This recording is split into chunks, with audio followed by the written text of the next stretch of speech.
जी हाँ दोस्तों, मैं जितेंद्र कुमार, आप देख रहे हैं खेसारी रॉयल ऑफिशियल चैनल। दो बड़े गाना नवरात्रि सॉन्ग के बात करेंगे खेसारी लाल यादव के। इससे पहले अगर हमारे चैनल पे पहली बार आके वीडियो को देख रहे हैं तो चैनल के सब्सक्राइब करके एक लाइक कर दीजिएगा। अपना राय कमेंट में हमको ज़रूर बताइएगा।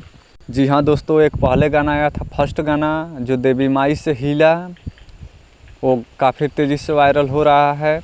और एक नया अभी गाना आया है, भले आइलू देवी माई 25 के गाना 25 के भी गाना आया है। बहुत प्यारा सा सॉन्ग है, बहुत बेस्ट सॉन्ग है, झिझिया वाला गाना है। डीजे पे भी आप सुन सकते हैं।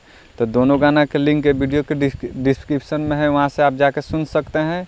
और खेसारी लाल के जो भी गाना पहले आएगा उसका अपडेट आपके इस चैनल के माध्यम से मिलेगा। नया चैनल खुला है खेसारी लाल यादव के नाम से, तो आप लोग चैनल के सब्सक्राइब करके एक लाइक कर दीजिए। हर एक अपडेट आप लोग के सबसे पहले मिलेगा गाना के, और गाना के लिंक भी ये वीडियो के डिस्क्रिप्शन में मिलेगा, तो वहाँ से आप जाके सुन सकते हैं। और जो भी नया अपडेट आएगा, गाना हो या चाहे कोई भी चीज़ का हो, तो आपको अपडेट इस चैनल के माध्यम से मिलेगा। तो आप लोग जाइए, प्यार दुलार आशीर्वाद दीजिए ट्रेंडिंग स्टार खेसारी लाल यादव के गाना सुनिए, और चैनल के सब्सक्राइब करके एक लाइक कर दीजिएगा। अपना राय कमेंट में हमको ज़रूर बताइएगा। जब तक के लिए बाय, मिलते हैं अगले वीडियो में। Thank you.